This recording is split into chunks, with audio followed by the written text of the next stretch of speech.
আসসালামাইকুম, Laila simple cooking আপনাদেরকে স্বাগতম। আবার আজকের রেসিপি সহজ পদ্ধতিতে চিংড়ি ভুনা, যেটা আমি নিজের মতনই করে থাকি। এই চিংড়িটা এক একজন এক একভাবে করে থাকে।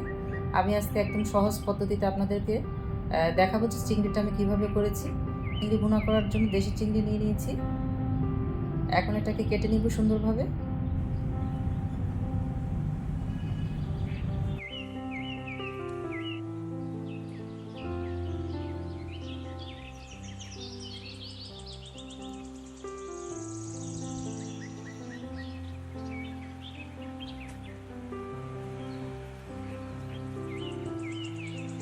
এখন আমি কিছু পেঁয়াজ নিয়ে নিব।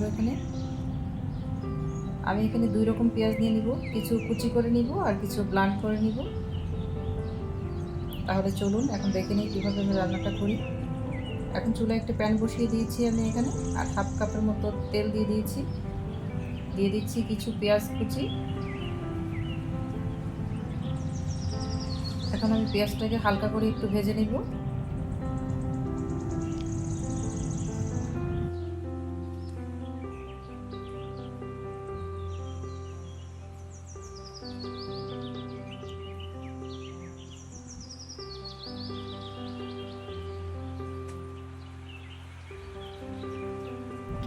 এখন আমি এখানে চিংড়িগুলো দিয়ে দিব।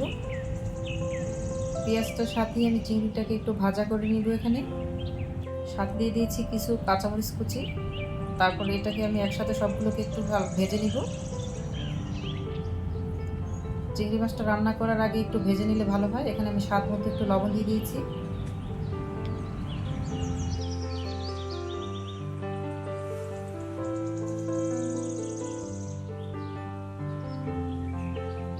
এখন আমি এখানে দিয়ে দেব 2 টেবিল চামচ পেঁয়াজ বাটা,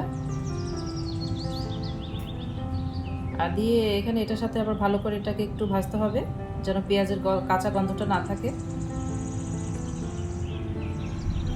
তারপর এটাকে ভালোভাবে ভাজতে হবে একসাথে। এই দেখুন আমার ভাজা হয়ে গিয়েছে সুন্দরভাবে। এখন আমি এখানে দিয়ে দেব 2 টেবিল চামচ মরিচ গুঁড়ো আর 1 টেবিল চামচ হলুদের গুঁড়ো। এখন এটার সাথে আবার 2 মিনিটের মতো আমি ভাজবো।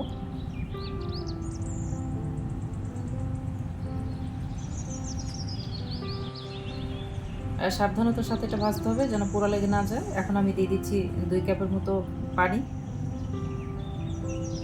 দিয়ে এটাকে সুন্দরভাবে নেড়েচেড়ে ঢাকনা দিয়ে ঢেকে রাখবো যতক্ষণ না পর্যন্ত পানিটা শুকিয়ে আসে, ততক্ষণ পর্যন্ত।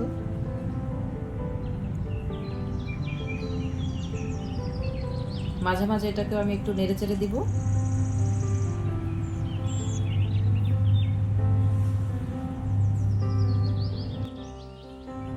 আর আবারও এটাকে আমি ঢাকনা দিয়ে ঢেকে দিব যতক্ষণ না পর্যন্ত ঝোলটা শুকিয়ে আসে। আপনারা দেখতে পাচ্ছেন আমার রান্নাটা হয়ে গিয়েছে। আশা করি আমার রান্নাটা আপনাদের ভালো লেগেছে। যদি আমার রান্নাটি আপনাদের ভালো লেগে থাকে তাহলে অবশ্যই আমাকে একটা লাইক দিয়ে যাবেন। আমার চ্যানেলটি সাবস্ক্রাইব করে আমার পাশে থাকবেন এবং পাশে থাকা বেল বাটনটি অবশ্যই ক্লিক করে দিবেন যেন সবার আগে আমার রান্না আপনার কাছে পৌঁছে যায়। আশা করি আপনারা এভাবে বাসায় রান্না করবেন। এটা অতি সহজে এই রান্নাটা করা যায়, কিন্তু খেতে খুবই মজা।